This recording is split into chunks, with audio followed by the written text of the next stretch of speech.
नमस्कार, बहुत स्वागत है आपका जी मध्य प्रदेश छत्तीसगढ़ पर। आपके साथ मैं हूं सोनाली सिंह। मध्य प्रदेश की सियासत में अब खटमल और मच्छर की एंट्री हो चुकी है। पूर्व मंत्री सज्जन सिंह वर्मा पर कैबिनेट मंत्री कैलाश विजयवर्गीय ने सियासी तंज कसा। उन्होंने कहा कि कुछ खटमल और मच्छर कहते हैं कि भारत में बांग्लादेश जैसे हालात हो जाएंगे। ये शेर और शेरनियों का देश है, यहां बांग्लादेश जैसे हालात नहीं होंगे। खटमल और मच्छरों को अकल कब आएगी पता नहीं, तो ये कहा गया है कैलाश विजयवर्गीय की ओर से। अब बताइए, इतनी बुलंद आवाज है और खटमल मच्छर ये बोलते हैं कि यहाँ पर बांग्लादेश जैसे हालात हो जाएंगे। अरे भैया, ये शेर लोग हैं और ये शेरनियां बैठी हुई है। ये शेरों का देश थे और शेरनियों का देश है। यहाँ पर बांग्लादेश जैसी हालत हो सकती है क्या? ये खटमल मच्छर को अकल कौन देगा, पता नहीं। और चलिए, हमारे साथ कांग्रेस के प्रवक्ता भूपेंद्र गुप्ता जुड़े हुए हैं। भूपेंद्र गुप्ता जी, जिस तरीके से सज्जन सिंह वर्मा का बयान सामने आया था कि भारत में भी बांग्लादेश जैसी स्थिति होगी, अब कैलाश विजयवर्गीय ने हमला बोला है। किस तरीके से आप देखते हैं इसे, और सज्जन सिंह वर्मा के बयान से कितना ताल्लुक रखते हैं आप? देखिए, ये समझ का फेर है। अगर आपके पड़ोस में आग लग जाए तो आप अपने घर में जो है कुछ सुरक्षा व्यवस्था करेंगे, सतर्कता बरतेंगे कि नहीं बरतेंगे? सज्जन वर्मा का आशय ये है, आज पड़ोस में आग लगी हुई है, इंसर्जेंसी है, वहाँ पर सत्ता पलट हो गया है, तो क्या भारत को सतर्क नहीं रहना चाहिए, या भारत को इसके प्रति जो है सतर्कता नहीं बरतनी चाहिए? और ये काम क्या अकेले सरकार का है क्या? विपक्ष का दायित्व तो नहीं है कि अगर उसके देश के बाजू में पड़ोस में आग लगी हुई है तो वो भी इसके लिए देश को आगाह करे? ये समझ का फेर है। और जहाँ तक ये शेर और शेरनियों वाली गर्भोक्तियों की बात है, तो इसी बंगाल में जो है शेर थे कि बकरी थे, ये हो चुका है। गए तो थे यहाँ पर प्रभारी बन के। और दूसरी चीज ये है कि ये बात सही है, इस बात से मैं सहमत हूँ विजयवर्गीय जी की, कि ये देश आजकल खटमल और जो है उनके मच्छरों के हवाले है। और वो कौन से खटमल हैं, ये हिंडनबर्ग की रिपोर्ट के बाद ये सिद्ध हो गया है कि कौन लोग जो है इस देश का खून चूस रहे हैं। वही खटमल जो है उन पर इशारा कर रहे हैं विजयवर्गीय जी। और मच्छरों का भी मामला बिल्कुल सही है कि पूरा देश जो है उन मच्छरों से घिरा हुआ है जो नफरत का बुखार इस देश में फैलाते हैं। तो इन मच्छरों से और जो है इन खटमलों से सतर्क रहने की जरूरत है। इसमें मैं उनसे बिल्कुल सहमत हूँ, विजयवर्गीय जी से। और विजयवर्गीय जी जो है कम से कम जो है इतने विद्वान व्यक्ति हैं, देश के बहुत बड़े नेताओं में उनका नाम शुमार होता है। उन्हें इतना तो ध्यान रखना चाहिए कि मच्छर और खटमलों के पास बुद्धि नहीं होती, तो उसको बुद्धि देकर भी आप क्या कर लोगे?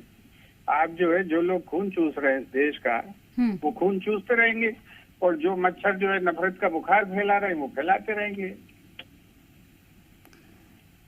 भूपेंद्र गुप्ता जी, जिस तरीके से आपने बंगाल की घटना का जिक्र किया, उसके बाद हिंडनबर्ग की जो रिपोर्ट सामने आई है उसका जिक्र किया, लेकिन यहाँ पर मसला जो है वो अलग है। बांग्लादेश में जिस तरीके से लोकतांत्रिक तरीके से अगर कुछ होता तो समझा जाता, लेकिन लोकतंत्र की वहां पर हत्या की गई। और सज्जन सिंह वर्मा ये कह रहे हैं कि भारत में भी ऐसा होगा। आपने पूरे विश्व में जो है उसकी समीक्षाएं हो रही हैं, उसे जरा पढ़िए। आपसे मेरा निवेदन है, और अगर जो है विजयवर्गीय जी पढ़ सके तो बहुत ही उचित होगा। आपके पड़ोस में श्रीलंका में क्या हुआ है? आपके पड़ोस में म्यांमार में क्या हो रहा है? आपके पड़ोस में अभी नेपाल में सत्ता पलट हो गया, क्या हो रहा है?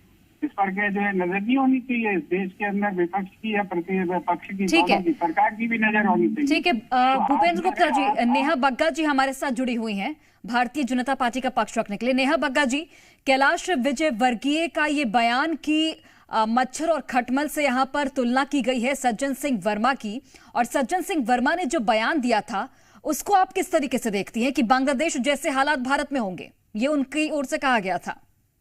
कांग्रेस वही है जिसमें जब बाटला एनकाउंटर होता है तो सोनिया गांधी 3 दिन तक रोती है आतंकवादियों के गम में, सो नहीं पाती। उनको हिंदू जो है वो टेररिस्ट लगता है, बोको हरम लगता है। 370 बहाल करने की बात कांग्रेस पार्टी करती है। कांग्रेस तुष्टीकरण के लिए जिस हद तक जाती है, हमने इस चुनाव में देखा हाल ही में कि झूठा संविधान समाप्त होने की उन्होंने बात कही है। और कांग्रेस वही है जो भ्रम पैदा करके इस प्रकार से अलगाव पैदा करना चाहती है देश में। कमलनाथ जी का बयान आपको याद होगा कि हिंदुस्तान भारत जो है वो बदनाम है। तो वाकई में जो इस प्रकार के खटमल जो खून चूस रहे हैं देश को, उससे बचने की भी आवश्यकता है, सतर्क रहने की भी आवश्यकता है, क्योंकि इन्होंने देश में रह के देश को समाप्त करने का बार बार काम किया है। पर हमारे यहाँ पे प्रत्येक भारतीय शेर है, शेरनी है। जब हम मुगलों के सामने नहीं झुके, मिशनरी के सामने नहीं झुके, अंग्रेजों के सामने नहीं झुके, तो निश्चित तौर पर इनके भी जो है दिमाग ठिकाने पर लाएंगे। भूपेंद्र जी, काउंटर कीजिए। इसमें काउंटर क्या है? हम लोग तो वो लोग हैं जिन्होंने जो है पाकिस्तान के 2 टुकड़े किए तीर पे। हम लोगों ने कौए तो मारे नहीं है। हम लोगों ने जो है देश पे चार युद्ध हमने लड़े हैं, वो चारों में हिंदुस्तान का जो है परचम लहराया है। तो ये जो इस तरह की बातें वो लोग कम से कम न करें जो आतंकवादियों को घर तक छोड़ने गए थे। जिनके जो है पार्टी के नेता हाफिज सईद जैसे आतंकवादी के घर में पाकिस्तान जाके चाय पी के आए, उन लोगों को तो ऐसी बातें करने में थोड़ी लोग लाए जो शर्म होनी चाहिए। आज जो है हिंदुस्तान में वो लोग क्या आतंकवाद पर बात करेंगे जिन्होंने पाकिस्तान की ISI एजेंसी की जांच करवा दी, पठानकोट एयरबेस की।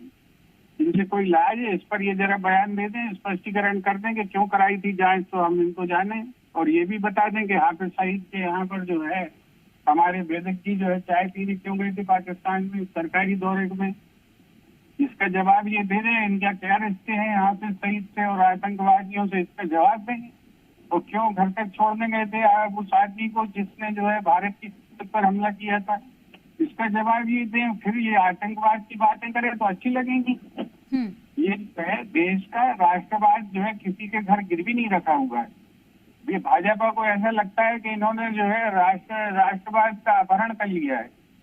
जब देश में जो है 1 करोड़ हिंदुस्तानियों की भूख से हत्या करी थी अंग्रेजों ने और कांग्रेस उनके खिलाफ आंदोलन कर रही थी, तब ये जो है उन अंग्रेजों के साथ खड़े हुए थे, उनकी ठकुरसवारी कर रहे थे।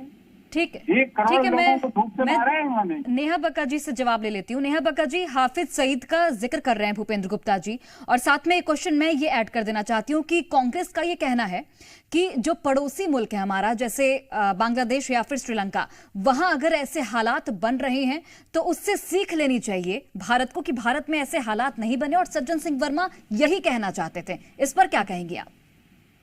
नहीं, देखिए, अच्छा लगता है जब हाफिज सईद की बात करके कांग्रेस के इतने वरिष्ठ प्रवक्ता प्रश्न पूछते हैं, क्योंकि हाफिज साहब तो दिग्विजय सिंह जी के लिए है ना, कांग्रेस पार्टी के लिए है।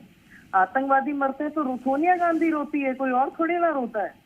और शांति का दूत ये जाकिर नायक को मानते हैं। तो निश्चित तौर पर ये जब नाम लेते हैं तो बड़ा सुंदर लगता है। और जहां तक है 370 आज तक किसने लगा के रखी थी? क्या वो कांग्रेस पार्टी नहीं है? कि बहाल करने की बात कांग्रेस पार्टी ने नहीं कही, हम सत्ता में आएंगे तो। अभी संविधान समाप्त करने का झूठा ढिंडोरा कांग्रेस ने नहीं पीटा? या कांग्रेस की आशंकाओं के बाद दंगे नहीं हुए? क्या हमें ये नहीं पता कि कांग्रेस के 60 सालों में कितनी जगह पर बम फूटे, कितनी जगहों पर पार्क में जाने से बच्चे वंचित रह गए, कितनी जगहों पर रेलवे ट्रेन में हादसे हुए? तो ये सारा इतिहास हमारे पास है।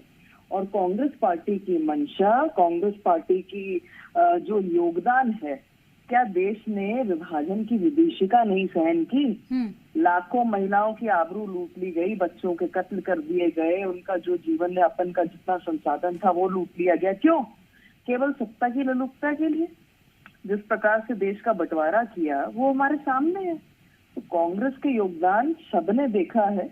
और मैं पुनः कहूंगी कि हमने जब इतने आकांक्षाओं को यहाँ नहीं रहने दिया, इतने इस वर्षों की गुलामी को हमने नहीं सहन किया, तो ये छोटे छोटे जो खटमल हैं वाकई इन्हें समाप्त करने की आवश्यकता है। इनकी मानसिक विचारधारा राष्ट्रवादियों के साथ रह के समय पर सही हो जाएगी। ठीक है, आप दोनों का बहुत बहुत धन्यवाद हमसे बातचीत करने के लिए। हमारे सहयोगी शिवमोहन शर्मा इस खबर पर लाइव जुड़े हुए हैं। शिवमोहन, जिस तरीके से यहाँ पर कैलाश विजयवर्गीय का ये बयान सामने आता है सज्जन सिंह वर्मा के बयान के बाद, अब इस बयान को किस तरीके से देखा जाए और सियासी उठापटक किस तरीके से अब आने वाले वक्त में देखने को मिलेगी? देखिए, सबसे पहले मैं बताना चाहूंगा कि भारत का एक पड़ोसी राज्य यहाँ पर इतनी बुरी स्थिति वहां पर होती है और उसको लेकर भारत के प्रधानमंत्री कार्यालय से उसको ताल्लुक करते हुए कांग्रेस के पूर्व मंत्री का बयान आता है। क्योंकि यह बयान अपने आप में काफी सवाल खड़े कर रहा था कांग्रेस के लिए, उसके साथ ही कैलाश विजयवर्गीय ने कल एक कार्यक्रम के दौरान उनका जवाब दिया। उन्होंने कहा कि जो मच्छर और खटमल जैसे लोग हैं वो भारत को कमजोर मानते हैं। अगर राष्ट्रीयता के हिसाब से देखा जाए तो ये बयान कैलाश विजयवर्गीय का कहीं ना कहीं सही है कि जो छोटे छोटे लोग हैं, जो कांग्रेस के नेता हैं या फिर दूसरे पुराने कार्यकर्ता हैं, वे लगातार जो है अपने भारत देश को कम आंकते हुए दूसरे देश में जो स्थिति हुई है वह स्थिति भारत में निर्मित होने की बात करते हैं। इस पर जो कैलाश विजयवर्गीय बयान है, उस बयान ने वाकई में राजनीतिक गलियारों में काफी चर्चा छेड़ दी है। और इस बयान से जो पूरे कांग्रेस के पूर्व मंत्री थे उनको मच्छर और खटमल से कंपेयर करते हुए कहीं ना कहीं ये बयान राजनीति के लिए बड़ा बयान आगे साबित होगा और इस पर सियासी जो है आगे घटनाक्रम बढ़ सकता है। ठीक है शिव मोहन, बहुत धन्यवाद आपका तमाम जानकारी हम तक पहुंचाने के लिए। तो कुल मिलाकर देखें तो इस पूरे बयानबाजी को लेकर अब सियासी महकमे में जो है हड़कंप मच गया है। जाहिर तौर पर इस पर कई प्रतिक्रियाएं भी सामने आएगी, वो भी हम आप तक पहुंचाएंगे।